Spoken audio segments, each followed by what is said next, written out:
Hello there, and welcome to this podcast webinar SOP. In this podcast webinar, standard operational procedure, we will be going through the 4 phases that will make up planning, building, recording, producing, and obviously promoting the webinar or the podcast. So first of all, we're going to talk about phase 1. Phase 1. Now, phase 1 is all about planning, and planning your podcast SOP is going to be very important for your podcast or webinar to be done well. The reason being that when planning is done and done properly, podcasts and webinars will get more engagement because the topic has been thought out, the processes have been thoroughly created, and obviously everything will be more streamlined, and then the end product, or being podcast or webinar, will be a lot better. So I've broken down phase 1 into 3 stages. 1 is identification, 2 is preparation, and 3 is scheduling. So first thing you're going to do is identify the topic. Now, I have linked here, I'll be linking here the podcast webinar template. So when you're identifying the topic and the authority and the keywords, you're going to first start by asking yourself, what subject do I want to talk about? What do I feel I'm an authority in? And based on that, you're going to develop the content and the topic that you want to speak about. There's no point talking about something you have no experience in. There's no point talking about anything that you feel is uneasy, that's controversial, that could be politically or religiously expose or compromise somebody. So it needs to be something that your audience wants to hear and of course is captivating. Now, if your idea is to gain brand awareness, which in this case I think it is, the ideal case would be to create content that is thought-provoking for your ideal customer that will then lead them to your product. So once you've identified the topic, you can build randomly, just like you plan content, you can build topics and identify a subject line, a title, and then that is your title of your webinar and podcast. Okay, then you're going to move forward and you're going to find a keyword within that title, because that title is going to be the URL, it's going to be the title tag, it's going to be in the meta description. So find a keyword within that title. So for example, why marketers should have LinkedIn profile, for example. So if marketers LinkedIn profile could be the keyword, and my marketers LinkedIn profile as a keyword will appear in all of my content, in the URL structure, in the meta description, in our podcast title, in the YouTube title, and that will all lead back to authority to your main website or wherever your goal is of taking your traffic. Number 2, when you're preparing, use the template that I'm going to provide here. I'm going to link it here with just here, right here, and make sure that you go through the process, because if you go through the process, this will make it a lot easier for you to develop a solid game plan and make sure you've accounted for everything before you get started recording. Okay, so go through the template and you'll see that it obviously has everything there you need to set up your webinar correctly, including the Q&A, including who's presenting, who's interviewing, etc. Then you're going to go and schedule it from Zoom. I personally use Zoom. There's a lot of other applications out there you can use, but whatever the application is, schedule from the application and then invite the person you're inviting to the calendar from the event and from the software. This way it keeps it all together, and then you're going to record it on that platform. Most likely, depending on how you've configured your Zoom, it will be uploaded to the cloud or it will be downloaded to desktop as soon as the meeting is finished. So let's move on to phase 2. Recording. Now, this is the most important part. You're going to record the event, so you're going to set the event up, as we spoke about before. Invite the person arrives. You have your interview or your Q&A or your podcast, and that is when you're going to record it. Now, recording the event is very, very simple. Generally, it's good to start the event, and then when you're comfortable and you've had a few, bit of chit chat, you can then hit record and start the session.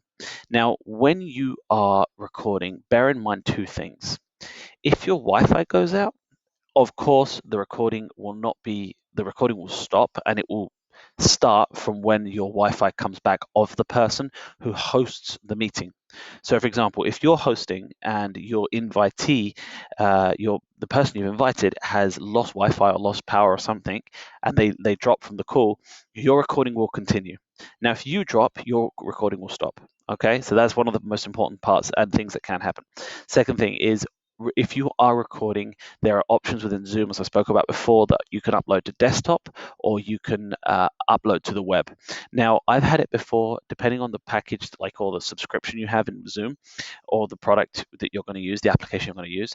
Bear in mind that if you use too much space in your memory and your storage of the application, it's going to stop recording. So always check prior to recording that you've got enough space to record the meeting. Bear in mind this is recorded in HD, so it does tend. I mean, an hour recording is around 500 megabytes, just to get like a relevancy. That's for Zoom. Now, if you can, obviously you compress that video after, but that file is generally pretty big, and we recommend always uploading it to the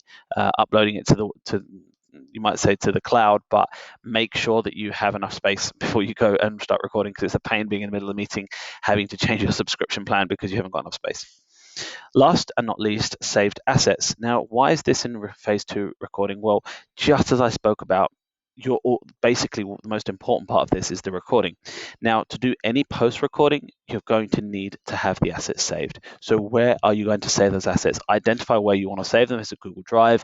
Is it whatever it is? Find the place and make sure that's linked to the previous document that we've created here in the podcast webinar template. The document for where the podcast should be saved should always be linked in the template. Let's now move on to phase 3, production. So we've already recorded, we've scheduled, we've recorded, and now we're ready for post-production. So generally speaking, we have a post-production brief. Now, this literally is like any brief. You might say there's no need to have a template here, because it's literally just bullet points of what you want to include and what you don't want to include. I would recommend putting in time slots that you weren't happy with, or things you just wanted to change. But at the end of the day, most people that listen to podcasts and webinars, they're listening to about 50 or 60 or 70%, and they generally drop. Now, statistics show that three-quarters of, it's more than 70% of listeners on average, this happens. It's the same as when people skip songs when they're listening to them online.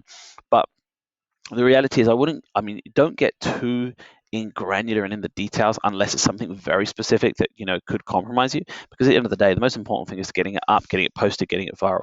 So make sure it's on key, make sure you're not saying anything that's wrong, that anything you need to change. This is what you put in your post-production brief. Post-production video, now this is the most important part. So you've now saved the video in the Google Drive folder, and it's inside the template. This template will always be shared with everybody, that is all the stakeholders involved. So the person uploading the content, the person doing the video production, and obviously the person that's going to promote it. So in this video file, it's going to be like a Google Drive or a Dropbox. The link is going to be all linked into the podcast webinar template. This is like your hub. And this is going to be sent, and you're going to share that with the person who's going to do the video production, post-production. Same thing for the audio file. Generally speaking, audio in Zoom is split. Depending on how you've set your recording up in Zoom, you can split the audio and the video. So that's just a matter of, if it's split, then it's fine. You don't need to do anything other than just paste it into the Google Drive folder or the Dropbox folder, and make sure it's got the intro and the outro recorded. Post-production, like subtitling for LinkedIn and YouTube.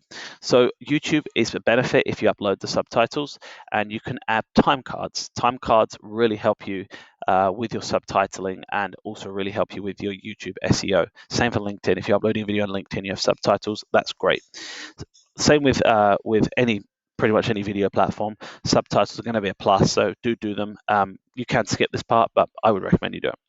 And then finally, post-production, the article. So the article is going to literally be like any article we have, you are creating.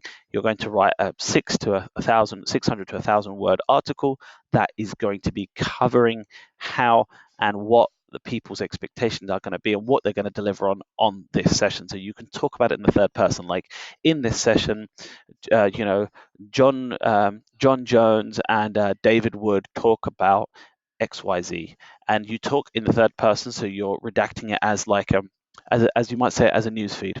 Okay, and that really helps leverage like the different opinions and makes it unbiased. So this post-production article, I would always recommend that the article would be optimized for the keyword that you've identified right at the first phase.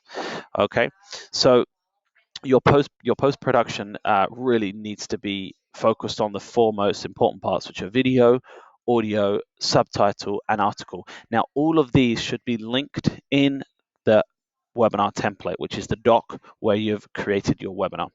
Now, let's go to the final stage, which is diffusion or promotion. I'm going to put here promotion so people don't get confused. Now, there's a really handy tool which is called Anchor FM. Anchor FM will allow you to upload that and reshare that to all of your profiles like Google Podcasts, Apple Podcasts,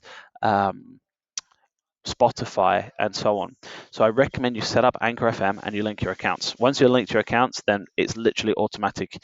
But bear in mind when you're uploading to Anchor FM, it asks you for a small description and a title about what the podcast is about and the thumbnail.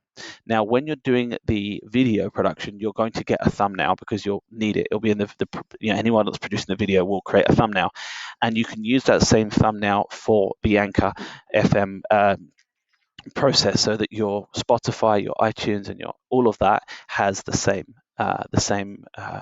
template, or not same template, sorry, the same thumbnail. Very important that you carry that through.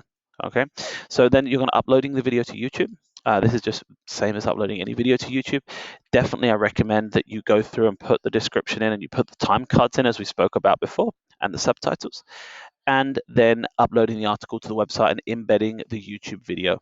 Now, if your goal is to share the article from the website, then you want to go ahead and be sharing the article in all of your channels or whatever your promotion channels are. LinkedIn, there's LinkedIn, Twitter, on an email newsletter with your friends and family and colleagues, whatever.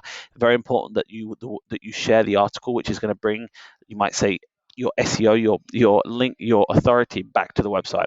Other than that, you can share the YouTube video as an like independent YouTube video. So hope this was helpful, and if you have any questions, just hit me up. I think this has covered pretty much everything. Thank you.